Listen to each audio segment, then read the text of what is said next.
what's smoking dragons? It's your girl Kimmy. Welcome back to the Dragon's Den. In today's video, we are going to be finally doing the long-awaited Q&A. I've asked you guys to ask me questions over Instagram and I would answer it in a YouTube video, so here it is. I got a little over 250 questions, which is way more questions than I thought I would get, so I apologize if I don't get to your question. Maybe I'll answer them in the next Q&A. But before we get started, I just wanted to give a super quick shout out to today's sponsor, the Cloud V Electro Mini Dabber. How cool is this? So this is a portable mini electric dabber that's detachable and you can take it literally anywhere you go. It comes with a charging port, 2 different mouthpieces made of glass. It's amazing. This one even has a splash guard and everything. They are waterproof and comes with 2 different sets of nails, everything you need. It is electric, so you do not have to bring like a blowtorch or anything of that sort when you're traveling and stuff. The best part about this is it comes with this amazing card cap slash mini dabber that, tell me that doesn't look like a dragon side. This thing has dragon energy written all over it. I'm gonna leave everything in the description below so you guys can just click on it and find them super easily. Oh my god, you're not cool! Oh my god, you're not cool! So I hope all of you guys are enjoying something with me today. If you are, go ahead and grab all your stuff and let's blaze. Okay, first question. Hope Sevier. Sorry if I don't pronounce your usernames correctly as well. First question. How are you so positive in an ugly world? Thank you, first of all. And I don't know. I mean, I feel like it's really easy to be negative. It's comfortable, you know, it's easy to point out the terrible things, you know, what you don't have and what you wish you could have and, you know, stuff like that. But, you know, I just think it's better if instead of looking for the negative, you just look at the positive every single time. And it takes, you know, work, like literally every single thing you do. I always look at it as glass half full. I'm just thinking about like where I used to be and where I am now and how many people out there like don't have what I have, like a roof to live under and food to eat every day. It becomes pretty easy once you remember that. KPARMAR asks, do you think you will ever change up your hairstyle? Like, do you think you'll have dreads forever? Yeah, probably. I mean, I don't know. I've always like pictured myself as like that old Asian woman with gray dreadlocks. And I can't picture myself without dreadlocks anymore. Like when I see photos of myself from 7 years ago, before I had dreadlocks and I had just like my natural hair and shit, like it just doesn't look like me. I don't feel like myself. You know, my dreads have grown with me the past 7-8 years and they've really become a part of me. So I feel like if I were ever to cut my hair off, I would freak out. I would literally feel like a piece of my soul is missing. I have a very spiritual, emotional attachment to my hair and I cannot picture myself without dreadlocks. So for the time being, I'm gonna say yeah, I'm gonna keep my hair for a long time. Ooh, okay. Satsumo asks, not sure if this is too personal, but I heard you mention how you struggled with depression before and pharmaceuticals don't work out and weed helped you with it. I struggle with depression too and take medication for it and occasionally smoke to help anxiety and depression. How do you think weed helped you and do you think pharmaceuticals really do anything? I've been on antidepressants for years and it honestly feels pointless, like a guessing game, but when I smoke it, it really helps me clear my mind. Also, I love your videos so much. Thank you. It's so inspiring to see such a successful and talented woman who also smokes weed. Thank you so much. Well, diving right into it. Yes, it's true. I've been in and out of therapy, been put on every medicine out there. I've been struggling with my mental health pretty much my entire life, and only now, or up till recently, did I really get a good grip on it. I mean, I still have some things to work out. I mean, I'm not perfect yet. I'm still a piece of work in progress, you know, but I feel like I've come really far, and a huge portion of that has to do with me stopping pharmaceutical drugs, antidepressants, and all anti-anxiety medicines. I used to be on so much medication, bruh. Like it was insane. Like Xanax and Klonopin and bupropion. Now, I was prescribed 3 milligrams of Klonopin a day, bro. That is too much Klonopin.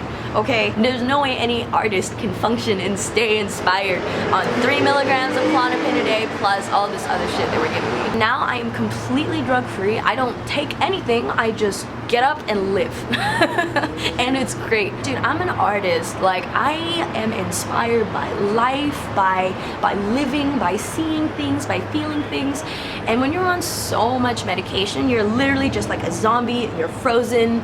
You just move through life. You just survive, and that's it. And that's not what I want to do in this life. I don't plan on going through life just surviving and barely getting by. Like, I need to be me. So if you are in a legal state and you have legal access to medical marijuana dispensaries, I would highly consider switching over to cannabis and just putting that Xanax away. You know what I mean? Just throw it away. Just throw it away. Olivia asks, hey Kimmy, hi. What are some of your goals you wish to achieve in your lifetime? And is there anything us dragons don't know about you yet? P.S. Love watching your videos. Thank you, Olivia. And I have a lot of goals. It's probably one of my biggest downfalls just because I expect nothing but like greatness from myself, and when I don't do it, I beat on myself pretty hard. But yeah, I have a lot of lifetime goals, and you know, I won't quit until I've achieved them. I mean, first of all, I would love to open my own tattoo shop someday. That is my #1 goal, and I will achieve that someday. I will open my own tattoo shop someday, and all of you guys are gonna come. It's gonna be a big fucking party, and we're gonna hang out, okay? No, but seriously though, yeah, I have huge plans. That's definitely up there. I definitely know I want to achieve that someday. I just want to be the best me that I possibly can. Obviously, I really want to go far with my art and, you know, everything I do pretty much. I have big dreams for my cosmetics company, Kimi Cosmetics, which I've put so much of my heart and soul in, and so many amazing things have happened, and we've just only started. I just feel like I have a lot to give to the world, you know what I mean? I feel like I care a lot. I have a really big heart, and I feel like I bring a lot to the table. And, you know, my biggest goal in life is honestly to make a big impact, a big positive impact. Like, do you know how badly every time I release a new cosmetics color, I just want to be like, oh, and by the way, all of the proceeds are gonna go, you know, donate to some charity, or like, hey, by the way, you know, there's a huge thing that just happened. I want to just like throw money at something, like a good cause. I want to help people, like, but I can't do that now. So, I mean, that's one of my lifetime goals, I guess, to get to a point where I have a big enough platform so that I can spread positivity and give back to the world in the best way. Have you ever been pulled over by police? Yes, for no fucking reason. They didn't get anything. They thought they smelled weed. They thought I was smoking weed, but I was not. And they searched everything, they couldn't find anything. And I probably, if you guys want me to do a separate story time about that, let me know in the comments. I didn't get arrested or nothing. Like, they couldn't find anything. They just let me go. And I'm like, you should pay me for wasting my goddamn time. Latiti says, what is your favorite style of tattoo to do, and do you have any tips for people's firsts? My favorite style of tattoo to do, definitely black and gray realism. Black and gray, portraiture, realism, anything with eyes I love to do. When it comes to subject matter, anything with eyes I love to do. Animals, girls, weird things with eyes, eyeballs, anything with eyes I love to do. Anything realistic, black and gray, that's my shit. For your first tattoo, definitely make sure it's something you want for the rest of your life. Like the rest of your life. I definitely would recommend going with something tiny. My first tattoo was this music sign on my wrist. Momo Mermaid asks, how old are your dreadlocks? 2010, so 8 years. 8 years. Whoa, this totally tripped me out. So this Instagram account that asked me this question has a profile photo of me, so that just really tripped me out for a second. Anuka asks, how old did you begin smoking, and what was your first tattoo ever, and did you regret it? I don't regret my first tattoo. It was this one, this little music note, like I said. I first began smoking, like for real, like actually smoking, like really, say 18, 17, 18. I was way younger when I tried weed for the first time, but around 18 is when I began to really smoke. Oh my god, fucking motorcycles, you're not cool. It's Baby Kate asks, would you do a collab with She's Lulu? Fuck yeah! Okay, so Wachowski asks, what was high school like for you? It fucking sucked. It sucked. It sucked so hard. Oh my god. So in high school, I was a fucking loser. Okay, I was not a loser. Me personally, I don't think I was a fucking loser. In fact, I thought I was pretty fucking cool. But according to everyone else and like the standards of like what it, you know, being cool in high school, which is just honestly too much fucking pressure for high schoolers. I was the emo kid. I was never invited to any parties. Any parties I did get invited to, I wasn't in the photos. I was asked to take the photos. I was known as Angela's fat lesbian friend just because I was dating a girl for a little while in high school and saw us kiss once and you know, in high school I just did my own thing, you know what I mean? I had my albums, I recorded my own music, I played all the music shows, you know. I was just doing my music thing, doing my art thing, you know. I was the girl that would draw on herself during class, and no one really like that in high school, you know. In high school you gotta be like, I don't know. Instead of letting them learn and shit, like so much of high school is about like, oh, where do I fit in? How do I look? Am I pretty enough? Am I skinny enough?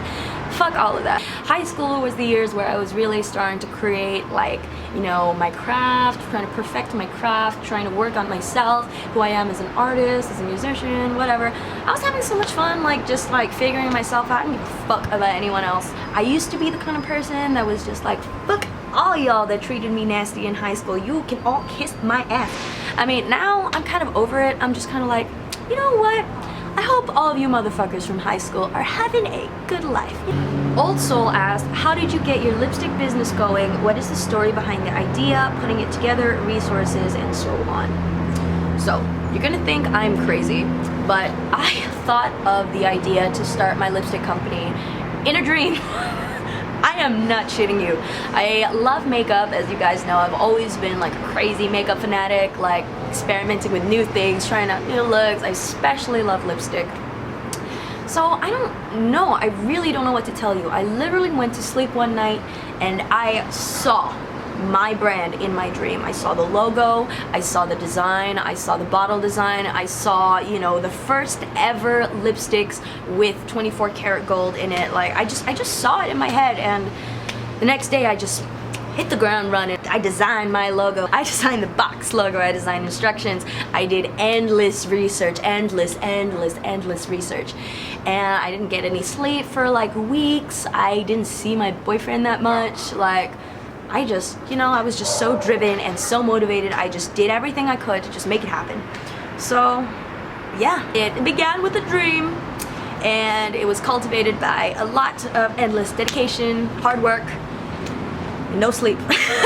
Okay, it's getting actually a little dark now. That's why you see my living room lighting up slowly. Melissa says, not a question, but my sister and I love you so much. Thanks, Melissa, and Melissa's sister. Dab! Oh my god, did you see that? My cat just like ran up on my screen. And now he asks, what do you think about a meet and greet? You should come to San Antonio, Texas. I want to meet you. Thank you, Anahi. I have thought about doing a meetup. I just don't know where. I mean, if I ever were to do like a meet and greet or something, the first one would probably be in LA, because that's where I live. I don't know, I just don't know how many people will show up, you know what I mean? Like, it would be so sad if like no one showed up and I held a meet and greet. Eventually, I'm hoping to do meet and greets like all over the world, you know what I mean? And just tour and just do everything all over the world. The time will come, but for right now, if I ever were to do a meet and greet, it would probably in LA, so leave a comment down below if you would come to my meet and greet. Non-binary treat asks, have you ever been to the UK? Yes, I have. I was just there a couple months ago for the Electronic Music Awards, the EMAs. I was in London for a couple days with my boyfriend. It was fucking amazing. Like, we got to see the EMAs live. Like, I watched Eminem live, I watched Demi Lovato live, I watched the whole thing live. Like, I was literally right there. Like, if I really stretched, I could have touched Eminem's foot. I love London. I will probably go back. Probably a time when it's warm though, because it was super fucking cold when I went. All the cool names were taken. Cool username, ass.